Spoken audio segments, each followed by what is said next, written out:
네, 제 목소리가 약간 코가 맹맹하죠? 네.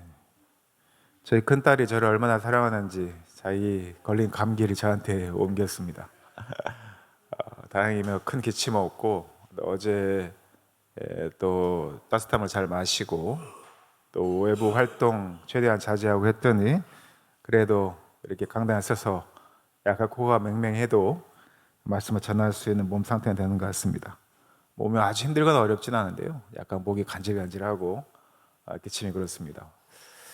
요즘 날은 따뜻하고 좋은데 또 이게 약간의 환절기 또 여러 가지 또 꽃 날리고 해서 뭐 그런 알러지 여러 가지 증상들이 있는데요. 감기 조심하시고 건강 꼭 챙기시기 바랍니다. 어, 지금 부활절 이후에 성령 강림절까지 우리가 보통 오순절이라고 하죠. 오순이라는 말이 50일을 이야기합니다. 순이 5번을 도는 거니까 10일씩 5일이 5번을 반복하면 오순절이고요. 우리가 정확히 성령 강림절까지 50일의 과정을 갑니다. 그래서 총 주로 이야기하면 7주의 과정을 거치고 난 후에 성령 강림절이 오게 되는데요. 부활절 이후에 총 7번의 설교를 나누어서 오늘 세 번째 여러분들과 설교 본문을 가지고 나누고 있습니다. 맨 첫 번째 설교는 부활은 오늘을 바꾸는 능력이다라는 제목으로 말씀드렸고, 두 번째는 절망 속에서도 다시 피어나는 삶, 시작하는 삶이었고, 오늘은 그 연장선상으로 부활은 관계를 회복시키는 능력이다, 이렇게 말씀을 가지고 여러분들과 말씀을 나누고자 합니다. 우리가 이러한 말씀을 진행할 수 있는 가장 큰 이유는, 또 여러분들이 듣고 있는 이유는 우리가 부활을 믿기 때문입니다. 부활이라고 하는 것은 죽은 생명이 다시 살아나는 것이죠. 심적인 영적인 소생만을 말하는 것이 아니라 2000년 전에 예수 그리스도께서 죽은 지 사흘 만에, 장사한 지 사흘 만에 다시 살아나셨다, 부활하셨다라고 하는 그 믿음을 우리가 여전히 소유하신 분들이고요. 또한 그 믿음은 천지를 창조하신 하나님을 믿기 때문에 그것이 가능함을, 인간으로서는, 인간의 지혜로서는, 인간의 과학으로서는 믿을 수 없지만 그 사실을 믿는 믿음의 연장으로서 오늘 여러분들이 함께 부활에 참여하고 줄 압니다.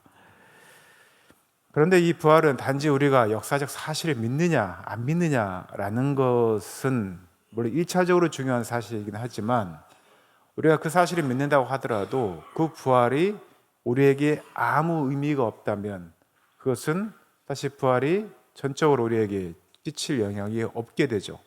그래서 우리가 부활을 믿는다고 할 때는 여러 가지 질문들을 갖게 되는데요. 오늘 특별히 여러분들에게 주어진 질문은, 여러분들이 부활을 통해서 내가 이전에, 부활을 믿기 전에, 더 정확히 말하면 예수 그리스도를 믿기 전의 나의 모습과 그리고 예수 그리스도를 믿고 난 후에, 즉 부활을 믿는 사람으로서의 삶의 변화가 있느냐, 특히 이 삶의 변화는 어디에서 가장 두드러지게 드러나는가 하면 바로 관계의 변화에서 시작이 됩니다.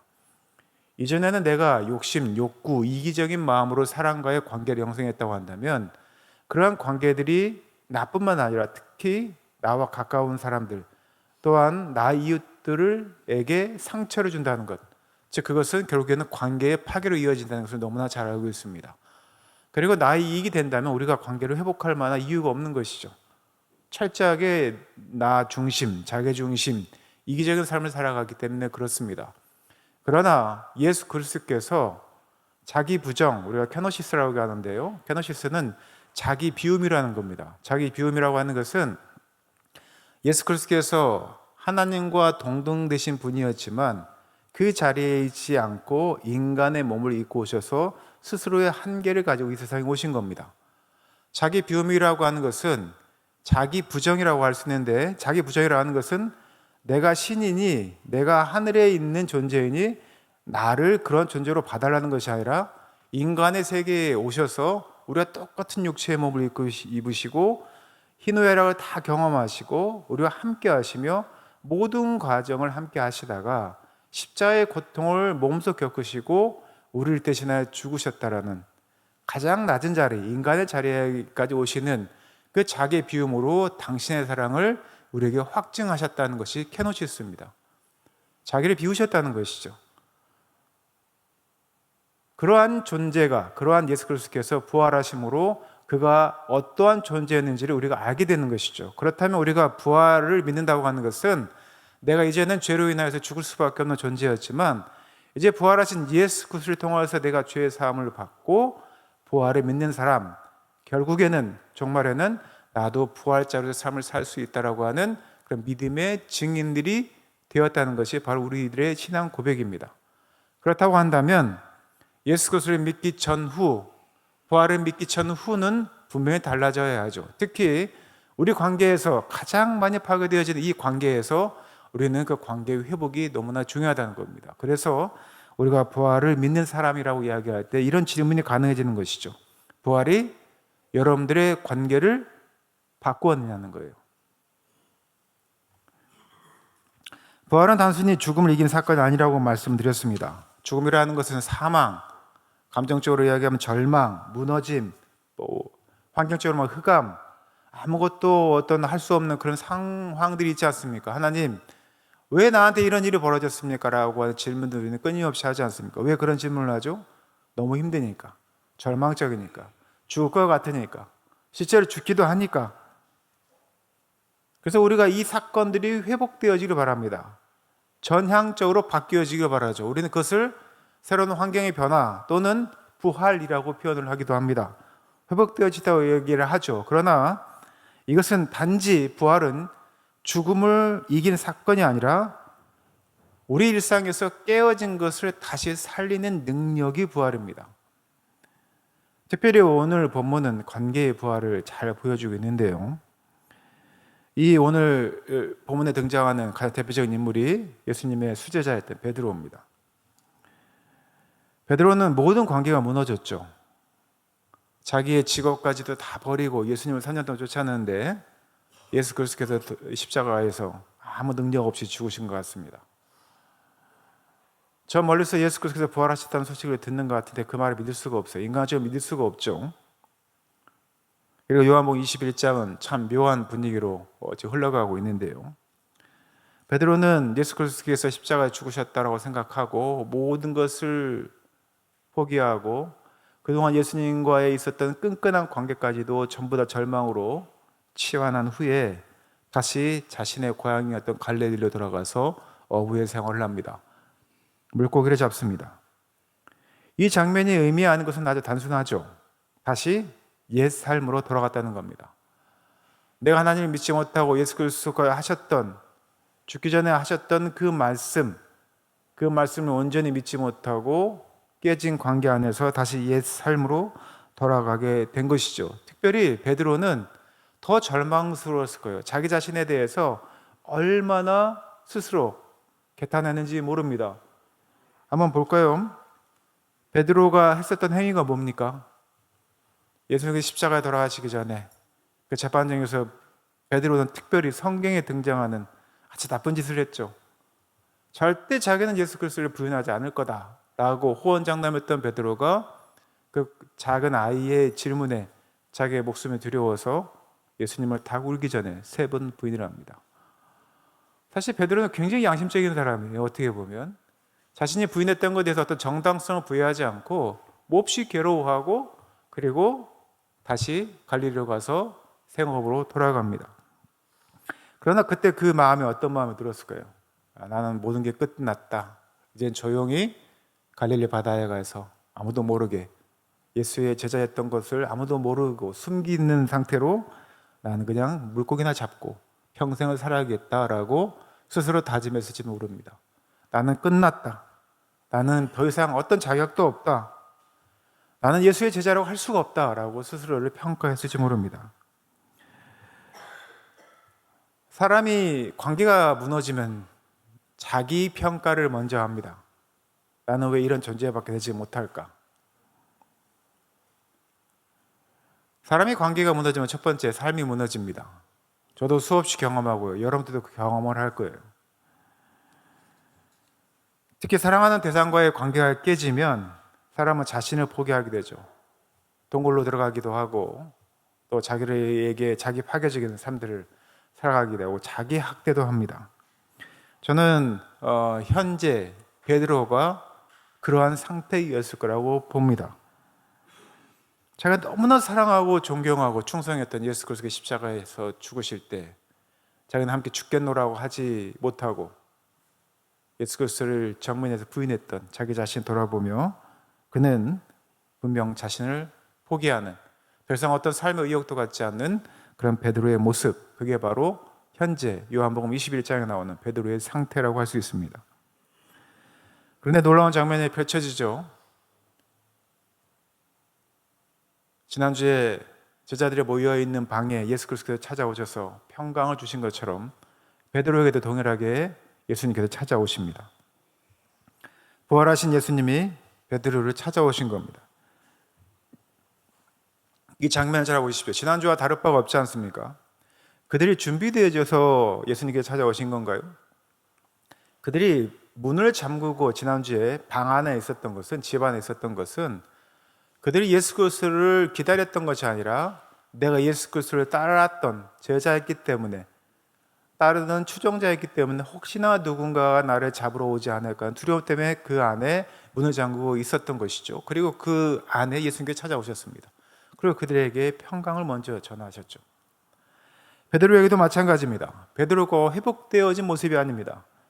베드로가 회복되기를 기다리신 것이 아닙니다. 베드로가 준비되기를 기다리신 것이 아닙니다. 예수님이 먼저 오셨습니다. 저는 이게 부활이라고 생각합니다. 부활을 경험한 우리들은 내가 절망하고 지치고 죽은 것 같은 상황이라 할지라도 그 현장에 찾아오시는 예수님을 발견한다는 것이죠. 믿는 이들에게는 그런 기적이 가능합니다. 부활은요, 괜찮아지거나 또 다시 시작할 수 있다라고 마음먹을 때 오는 것이 아니라는 겁니다.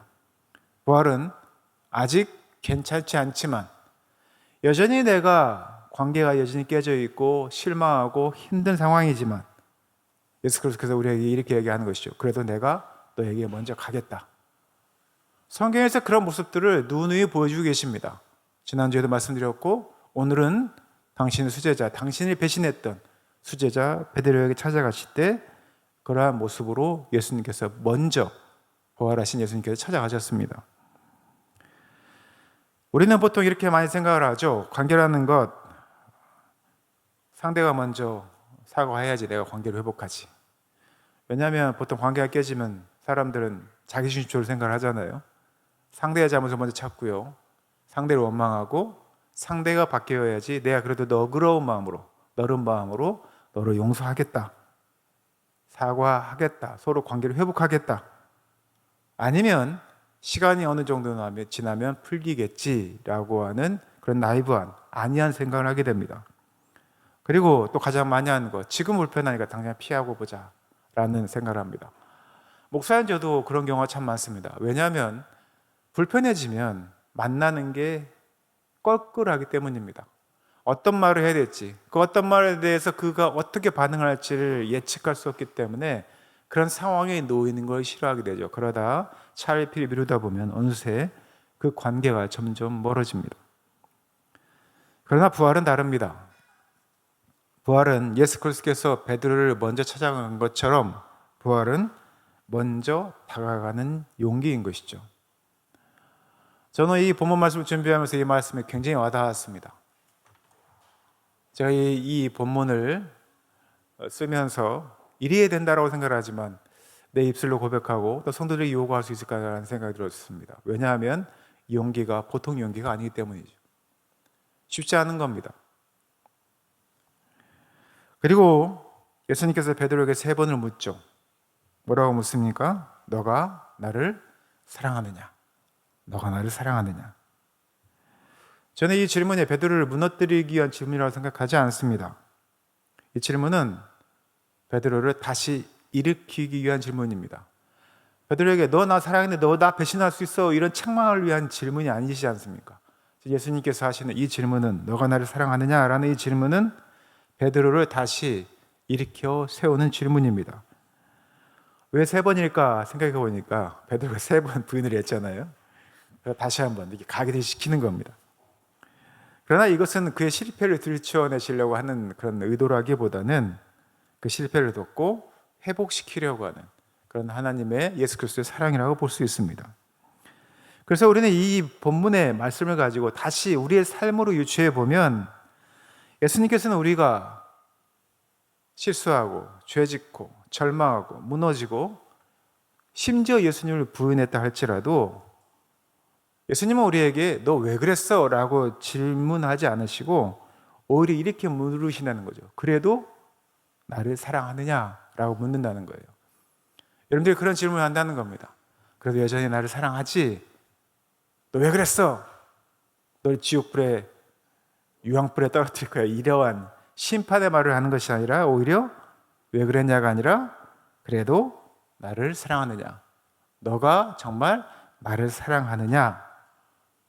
이런 질문을 하시는 겁니다. 이 질문은 베드로에게 했던 것처럼 정죄가 아니라 관계를 다시 시작하는 초대라는 겁니다.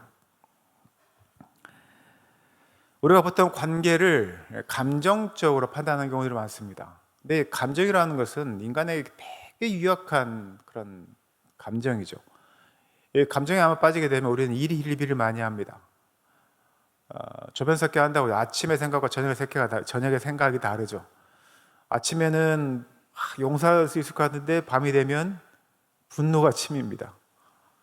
하루에도 이런 일이 2번씩 아침 저녁으로 벌어지는 건 너무 신기합니다. 사랑하면 사랑할수록 더 그런 감정의 폭이 더 깊어지죠.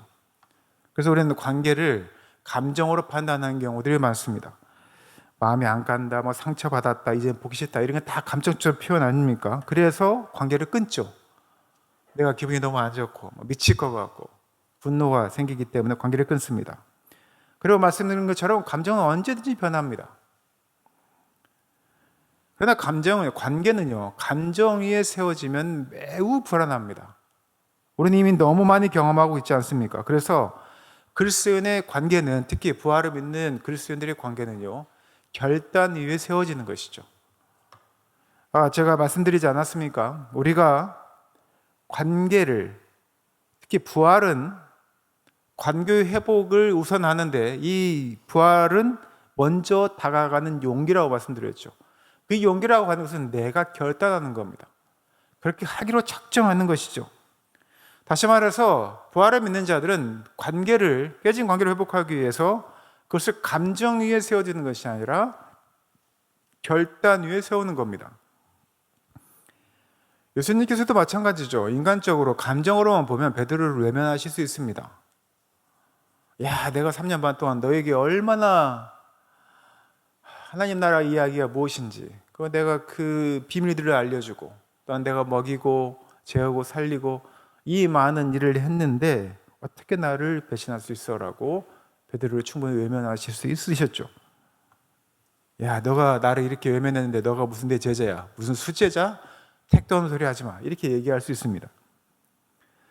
그러나 예수님은 감정이 아니라 사랑으로 결정하십니다. 당신이 가지고 있는 베드로에 대한 사랑이 크시기에 그 사랑으로 결정하시는 것이죠. 그리고 이렇게 말씀하십니다. 너무나 부족하고 자기를 외면하고 부인했던 베드로에게 내 양을 먹이라 라고 하는 그런 사명을 주십니다. 사실 우리가 목회자인 장로님들, 권사님들, 또 우리 교회 성도님들이 누군가를 케어하고 돌보는 게 사실 엄청난 어떤 큰 자격이 있어서 그 일을 하는 걸까요? 특히 그리스도인으로서 우리가 누군가를 사랑하고 구제하고 또한 돌보는 일들은 우리가 엄청난 무슨 능력이 있어서 선한 사람이어서가 아니라 그리스도인들은 사랑이 이 안에 있기 때문에 그 사랑으로 흘러내 보내는 것입니다. 내 양을 먹이라, 이 말은요, 베드로에게 내 양을 먹이라고 하는 그런 사명을 주시는 것은 예수님께서 나는 베드로 너를 아직도 포기하지 않았어라고 하는 이야기입니다. 그리스도인들에게 그런 사명을 준다는 것은 여러분들이 여전히 많이 무너지고 넘어지고 쓰러지지만 그럼에도 내가 여전히 너를 사랑하고 너를 다시 일으켜 세움으로 내 양을 먹일 수 있는 능력을 주시겠다라고 하시는 예수님의 약속이라는 것이죠. 용서는 사실 상대를 위한 것이라기보다는 나를 위한 것입니다. 관계를 회복하지 못하는 가장 큰 이유, 돌아보면 우리가 용서하지 못하기 때문이죠. 우리가 부활을 믿는다고 하면서도 이 관계가 깨지고 난 후에 상대를 원망하고 상대를 용서하지 못하면 깨진 관계는 오랫동안 가게 되고 결국은 회복되지 못하는 경우들이 많습니다. 가장 큰 이유는 용서하지 못하기 때문이죠. 예수님께서 베드로를 용서하지 못했다면 이러한 말씀을 못하셨을 겁니다. 너가 나를 사랑하냐는 질문에서부터 너가 나를 사랑한다면 내 양을 먹이라고 하는 그 사명까지 가는, 나는 여전히 너를 포기하지 않았다는 그런 메시지를 전하지 못하셨을 거예요. 우리는 용서하지 못하는 이유가 이러한 여러 가지 이유가 있는데 이러한 이유들이 있죠. 저 사람이 잘못했는데 왜 내가 왜 먼저 그에게 다가가야 하나, 이런 생각 많이 합니다. 그리고 가장 큰 의식은 용서하면 꼭 내가 지는 것 같죠. 내가 관계 회복을 하려고 그 사람과의 관계 회복을 조정을 하면 왠지 내가 진 것 같습니다. 그러나 성경에서 말하는 용서는 다릅니다. 용서는 사실 상대를 위한 행동이 아닙니다. 나를 위한 선택이라고 할 수 있습니다. 용서하지 않으면 상대는 자유롭지만 나는 묶여 있습니다. 사실 우리가 상대의 감정을 100% 읽어낼 수가 없잖아요. 근데 용서라는 감정은 나를 더 파괴하는 거라는 거예요. 나를 더 묶어둔다는 겁니다. 물론 쉽지 않습니다. 이거는 누구에게도 강제할 수 없는 거예요. 제가 여러분들에게 용서하십시오라고 하더라도 그 용서 행위까지 가는 것들은 제가 강제할 수 있는 것이 아닙니다. 또 여러분들이 용서하지 못한다고 해서 저 여러분들을 정죄할 수도 없습니다. 그래서 성경에서는, 특히 예수 그리스도께서는 미움에 묶이고 상처에 묶이고 과거에 묶이는 것보다는 내가 더 자유하기 위해서, 내가 그 상처를 가지고 깨진 관계 안에서 평생 지옥 같은 삶을 살아가기보다는 용서라는 결단을 통해서 자유함을 온전히 누릴 수 있는 그 방법을 예수 그리스도께서 하셨던 방법을 통해 우리에게 알려주신다는 것이죠. 부활을 믿는다는 것은 바로 그것입니다. 그래서 그리스도인들이 내가 믿는다고 할 때는 그 믿는다는 말에 대한 그 책임이 엄청 크다는 거예요. 용서하는 순간 누가 자유로워질까요? 저는 여러분들 자신이 먼저 자유로워질 거라고 생각합니다. 이것이 저는 성경에서 말하는 부활의 능력이라고 생각합니다. 부활은 죽은 관계만 살리지 않습니다. 부활은 묶여있던 나를 회생시킵니다. 예수님은 베드로에게 이전에 했었던 행동에 대해서 묻지 않습니다. 그리고 미래를 맡기셨죠. 내 양을 먹이라. 이제 내 양을 먹이라. 내가 너를 찾아왔고 너와 내가 만났으니 이 관계된 회복 가운데 내 양을 먹이라 라고 하는 말씀하십니다. 저는 이것이 진짜 회복이라고 봅니다. 단순히 감정이 풀리는 것이 아니라요, 다시 관계 속으로 들어가는 것, 다시 사명을 맡는 것, 바로 그것이 바로 진짜 회복입니다. 사랑하는 제일교회 성도 여러분, 부활은 관계를 원래대로 돌려놓는 것이 아닙니다. 어떻게 과거로 돌아갈 수 있겠습니까? 저는 그것보다도 부활은 더 깊은 관계로 가는 새로운 시작이라고 생각합니다. 이전에 실망하고 절망했던 그런 관계가 아니라, 과거에 좋았던 때가 아니라 다시 깊은 새로운 관계를 시작하는 것, 그것이 바로 부활자의 모습입니다. 실제로 베드로가 그랬지 않습니까? 베드로가 공생의 기간 동안 예수님을 따랐을 때의 그 모습도 어찌 보면 십자가 도상에서 예수 그리스도를 부인하기 전까지 베드로의 모습이 수제를 할 만큼 대단해 보였을지 모르지만, 그러나 부활을 경험하기 전에 예수 그리스도의 제자였던 베드로의 모습과 부활하신 예수 그리스도를 만나고 난 후에 베드로의 모습은 전혀 다릅니다. 베드로의 죽기 전까지의 삶이 그것을 증명하고 있습니다. 우리도 그래야 되겠죠. 제일교회 성도도 그래야 할 것이고, 제일교회 공동체가 세상을 향해 그래야 할 것입니다. 말씀을 맺겠습니다. 사랑하는 제일교회 성도 여러분, 지금 여러분의 마음속에 떠오르는 깨진 관계 속에 사람이 보이십니까? 있겠죠. 없다면 천사라고 할 수 있죠. 네. 분명히 다 하나씩 있을 겁니다. 불편한 사람, 상처 주는 사람, 피하고 싶은 사람. 부활을 믿는 이라고 한다면, 부활절 이후에 이 설교를 계속해서 연속을 듣는 사람이라고 한다면 적어도 그 관계를 그냥 두겠다라고 작심하진 마시기 바랍니다. 이걸 어떻게 바꾸어 볼까, 회복해 볼까 모색하고 고민해 보셔야 됩니다. 그러한 고민들이 관계를 회복하려고 하는 용기, 결단으로 가는 용기를 갖게 할 것입니다. 그러한 용기를 갖도록 예수님께서 여러분들을 도와주실 것입니다. 지원해 주실 겁니다. 부활을 믿는다면, 사랑하는 제 교성도 여러분, 부활을 믿는다면 포기하지 마십시오. 먼저 다가가십시오. 결단하십시오. 용서하십시오. 왜냐하면 말씀드린 것처럼 부활은 관계를 다시 살리는 능력이 있기 때문입니다. 이 예배당을 넘어가는 순간 누군가의 관계를 깨는 행위 절대 하지 마시고, 화내지 마시고 분노하지 마시고 여러분들이 고민하시는 겁니다. 예수님께서 베드로를 찾아가신 것처럼 베드로가 준비되지 않았지만 예수님께서 그 사랑으로 찾아가셔서 나를 사랑하느냐라고 질문하시고 내 양을 먹이라고 하셨던 그 예수님처럼 우리 사랑하는 제 성도들께서 포기하지 마시고 다가가시고 결단하셔서 관계를 다시 살리는 일에 일심을 전력을 다하는 우리 사랑하는 제 성도 되시기를 예수님의 이름으로 축원하고 부탁드립니다. 함께 기도하겠습니다.